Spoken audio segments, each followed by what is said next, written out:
한국교회 어쩌다가 이 지경이 되었습니까? 1년에 25만 명씩 교인들은 줄어들고 지식인들은 교회를 외면하고 젊은 청년들은 교회를 다 떠나가고 있으니 이 어떻게 해야 됩니까? 교회는 수없이 문을 닫고 있으며 교인들은 어찌해야 될 줄 모르는 상황이 되었습니다. 그 내용을 어떻게 찾아야 하는가? 말씀으로 찾아야 하는 것입니다. 그러면 말씀으로 찾는 데 대한 내용은 어떤 것이냐? 대하는 말씀을 근거로 정리해야 하는 것인데 실제적으로 그 말씀은 성도들을 향하여서 예수 그리스도의 의도와는 전혀 다른 메시지가 교회에서 선포되고 있는 것입니다. 가이사라 빌립보에서 제자들과 예수님이 대화를 나눕니다. 사람들이 나를 누구라느냐? 세례 요한, 엘리야, 더러는 예레미야라고 합니다. 너는 나를 누구라느냐? 주는 그리스도시요 살아계신 하나님의 아들이십니다. 라고 얘기한 베드로를 향하여서 너는 반석이다. 너에게 천국 열쇠를 주노니 하늘에서 땅에서도 매이면 하늘에서도 매일 거요 땅에서도 풀면 하늘에서도 풀릴 것이다 라고 칭찬을 합니다. 이 내용을 통하여서 한국교회의 축복의 개념으로 많은 목사님들이 설교를 하시고 성도들도 나는 천국 열쇠를 쥐고 있다. 천국 열쇠는 주는 그리스도시요 살아계신 하나님의 아들이라고 고백한 그 믿음만 가지고 있으면 천국 열쇠를 쥐고 있다고 생각하고 있습니다. 그러면 천국 열쇠를 쥐고 있는 성도들이 과연 그 천국 열쇠를 통하여서 땅에서도 매이면 하늘에서도 매이고 하늘에서도 땅에서 풀면 하늘에서 풀리는가요? 실제적으로 교회에서 메시지는 그렇게 선포가 되고 있습니다만 성도들의 삶은 곤고하게 그지없습니다.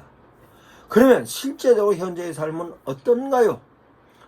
이자가 코로나 때 비해서 6배가 올랐습니다. 장사가 안 된다고 자영업자들은 아우성을 치고 있습니다. 젊은 청년들은 일자리가 없어서 난리를 치고 있습니다. 그런데 교회에서 외치는 설교 말씀은 주는 그리스도시요 살아계신 하나님의 아들이라고 고백한 그 믿음을 가지고 여러분들은 반석입니다. 그 반석을 통해서 천국 열쇠가 여러분 손에 쥐었기 때문에 여러분들은 땅에서 매는 것 하늘에서도 매이고 땅에서 푸는 것 하늘에서 풀린다라고 메시지가 나오는데 실제적으로 성도들은 그런 거에 관련된 내용이 전혀 피부에 와닿지 않는 것이 현실입니다. 그러면 왜 교인들이 교회를 떠나갈까? 강단에서 선포되는 메시지를 통해서 내 삶과 전혀 괴리가 있는 말씀이 전해지는 것이며 뿐만 아니라 천국을 누린다고 말씀을 하고 있는데 내 삶의 현실은 천국과는 전혀 다른 삶 속에 곤고합니다. 곤고한 그 곤고가 성도로서 집사로서 장로로서 실제적인 부분에 있어서의 내 주변 사람들에게 비춰지는 나의 모습은 어떤 모습인가? 장로인데 장로로서 가족들에게 비춰지는 모습은 어떤 모습입니까? 권사면 권사로서 비춰지는 모습은 어떤 모습입니까? 집사면 집사로서 비춰지는 모습은 어떤 모습입니까? 그 내용을 직장에서 이웃에게 어떤 모습이 비춰지고 있습니까? 말로는 얘기합니다. 우리는 믿음을 갖고 천국을 누리는 삶을 살고 있습니다라고 하는데 교인들끼리도 서로 천국의 모습이 과연 저에게 천국이 있을까라고 의아심을 갖게 되는 것이 현실입니다. 뿐만 아니라 성도들이 직장이든 사회이든 주변 사람들에게 실제적으로 내가 크리스찬이라는 얘기를 하는 부분이 꺼려지는 모습으로 비춰지는 것이 사회의 현실입니다. 왜 그렇게 되었을까요? 말씀을 내 편엔 내 위주로 해석을 하기 때문에 그렇습니다. 그러면 땅에서도 매면 하늘에서도 매이고 땅에서도 풀면 하늘에서 풀린다는 그 메시지가 강단에서 나왔는데 성도들은 왜 그 말씀에 대하여 가슴에 울림이 없을까요?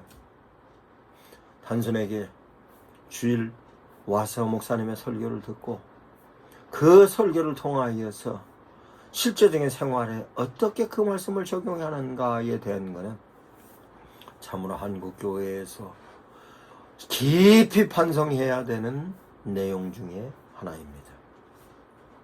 예수님께서 말씀하십니다. 내가 메시아임을 누구에게도 말하지 말라. 그때 제자들은 희열을 느꼈습니다. 왜? 예수님께서 임금이 되면 이스라엘 나라를 회복하면 로마 압제 밑에서 회복을 하면 가이사라 필립보에서 그 엄청난 시설과 그 경제적인 활동을 통하여서 진행됐던 모든 내용 가운데서 야, 예수님께서 이스라엘을 회복하여 메시아로서 임금의 자리에 앉아있을 때 나는 무엇을 할 건가에 대한 희열이 있었습니다. 그런데 예수님께서 말씀하십니다. 누구에게도 말하지 말라. 그 얘기는 이제 우리가 이걸 다 누릴 수 있구나. 그 뒤에 예수님께서 말씀하시죠. 내가 예루살렘에 올라가서 대제사장과 바리새인과 서기관들에게 십자가에 달려 죽을 거를 얘기하십니다. 그러나 3일 만에 부활하실 것을 얘기합니다. 그 얘기에 대하여 베드로가 안 됩니다라고 강하게 항변합니다. 그 이후에 24절 말씀이 너희가 나를 따라오려거든 너를 부인하고 네 십자가를 지고 따라오라고 말씀하십니다. 제자들이 황당했을 겁니다. 그러면 예수님께서 십자가에 달려 돌아가시는 것도 황당인데 십자가를 지고 따라오라는 의미를 제자들이 전혀 이해를 못했습니다. 예수님이 부활하신 모습을 보고도 이해 못했습니다. 부활하신 그분께서 디베랴 바닷가에 가서 베드로에게 말합니다. 네가 나 사랑하느냐? 사랑합니다. 내가 나를 사랑하느냐? 사랑합니다. 내가 나를 사랑하느냐? 사랑합니다. 내 양을 먹이라고 3번씩이나 얘기를 합니다. 그때도 베드로는 이해를 못했습니다. 그러면 언제 이해를 했을까요? 성령을 체험하고 나서 예수 그리스도께서 행하신 그 행동으로서의 사역, 메시지로서의 말씀을 이해하기 시작하는 것입니다. 그 이후로 제자들이 변합니다. 자기를 부인하고 자기 십자가를 지고 예수 그리스도를 뒤따르기 시작하는 것입니다. 그러면 이와 같은 데 대한 내용이 성도들에게 어떻게 제시되는가? 예수님을 따르면 축복을 받아서 천국 열쇠를 내가 쥐고 있는 것이다가 아니고 천국 열쇠는 예수 그리스도가 천국 열쇠이며 그 천국 열쇠는 예수 그리스도와 동일시되는 모습으로 주님의 삶이 그대로 투영돼서 내 주위에 있는 사람들에게 비춰지는 모습이 바로 나를 부인하는 삶입니다. 구체적으로 얘기합니다. 나를 부인하기 위해서는 내가 갖고 있는 내 아집을 버려야 되는 것입니다. 내 아집은 어떤 것이냐? 하나님처럼 된다는 욕심에 의해서 선악과를 따먹었던 그 악이 실천으로 먹음으로 말미암아 오만한 자리에 앉아있는 나의 인간의 속성을 갖고 있었기 때문에 나는 끊임없이 내가 누구인데 라는 생각을 가지고 사람들과의 관계성을 누리는 것입니다.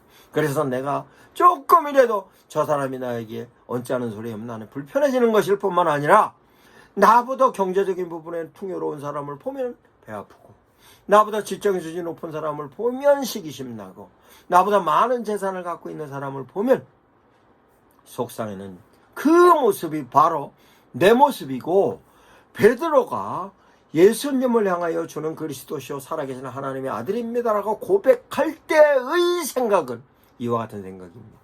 그래서 예수 그리스도가 로마의 압제로부터 해방을 한 그 모습 속에서 나는 이제 여기까지 갈 거다라는 생각을 갖고 있었기 때문에 예수님이 예루살렘에 가셔서 대제사장과 바리새인과 서기관들에게 십자가의 고난으로 죽을 수밖에 없는 얘기를 이해할 수 없었던 겁니다. 똑같이 지금도 교회에서 선포되는 말씀은 축복의 말씀이 가장 많이 선포가 됩니다. 그 축복을 통하여서 하나님께 축복을 받기 위해서는 이런 조건을 얘기합니다만, 예수님께서 말씀하시는 조건은 너를 부인하고 내 십자가를 지고 따라오라고 얘기합니다. 그 내용은 내가 갖고 있던 오만에서, 나는 내가 갖고 있던 경제적인 부분, 내가 갖고 있는 지적인 부분, 내가 갖고 있던 관계적인 부분에 있어서 내가 바른 판단을 하고 바른 결정을 하고 바른 실천을 했어야 함에 대한 모습이 지금 현재 살아가고 있는 성도들의 삶의 모습입니다. 과거에 내가 어떤 판단을 하였고 어떤 결정을 하였고 어떤 실천을 하느냐에 따라서 지금 성도들이 살아가는 삶의 모습이 그 결과로 나타나는 것입니다. 그러면 예수님께서 너를 부인하라 하는 얘기는 어떤 내용이냐? 네가 지금까지 내가 판단해서 내가 결정해서 내가 실천했던 데에서 벗어나라. 그거를 부인하여야 한다. 그러면 부인하는 데 대한 내용은 무엇이냐?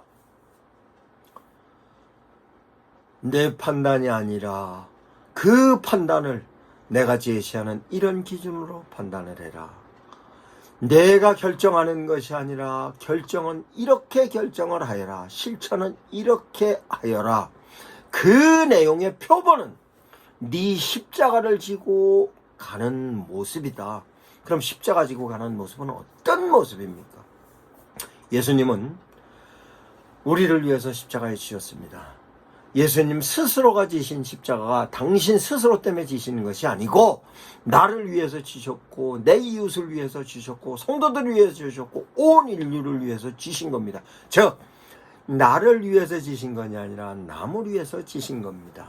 그러면 나를 부인하는 것은 내가 판단과 결정과 실천하는 것을 주님이 원하는 판단과 결정과 실천인데, 그러면 십자가를 지고 가는 모습은 어떤 모습이냐? 나보다 남을 낮게 여기는 것입니다. 그러면 그 십자가의 모습은 어떤 모습입니까? 가정에서도 십자가를 질 수 있는 것입니다. 그 십자가는 내가 내 죄로 지는 것이 아니라 그 십자가를 통하여서 저에게 베푸는 주님의 사랑을 표현하는 것입니다.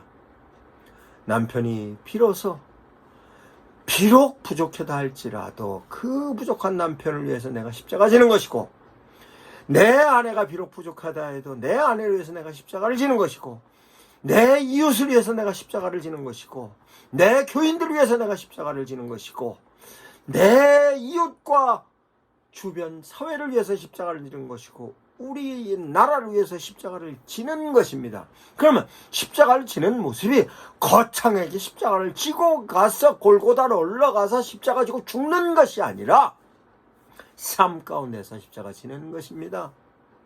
요즘 가장 인기 있는 노래 가운데 하나가 고맙소입니다.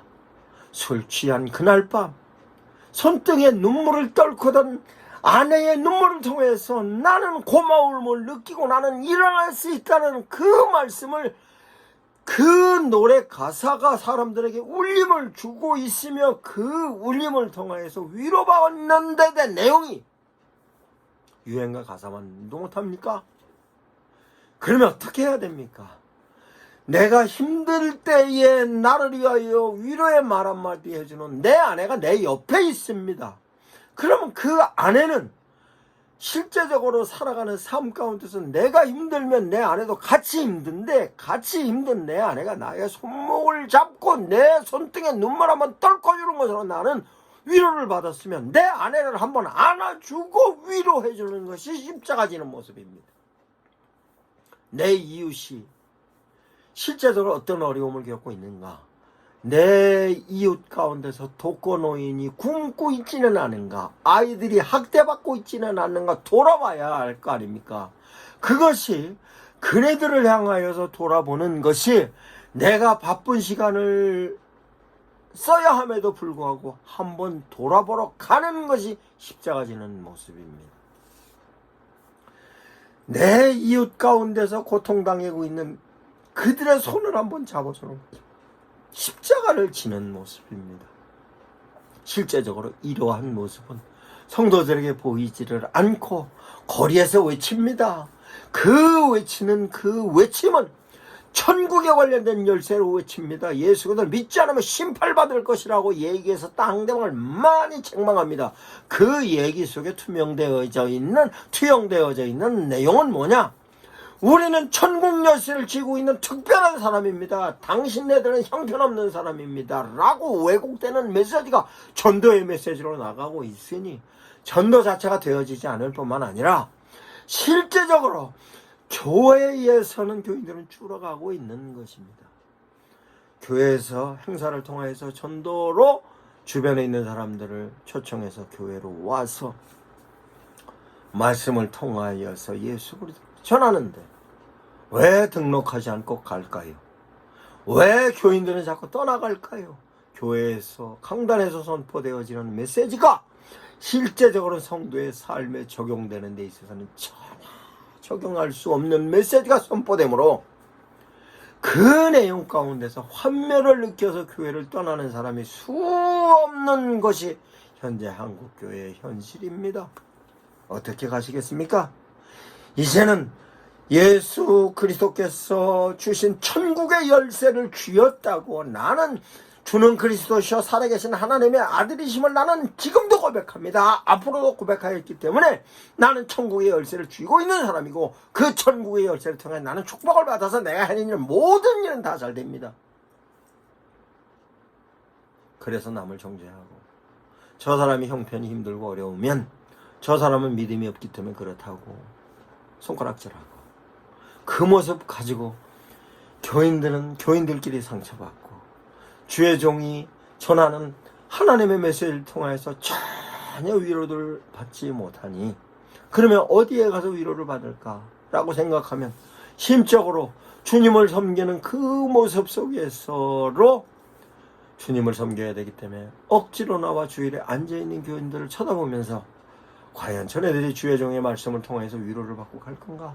라고 생각하면 전혀 그렇지 못한 것을 봅니다. 어떻게 해야 될까요?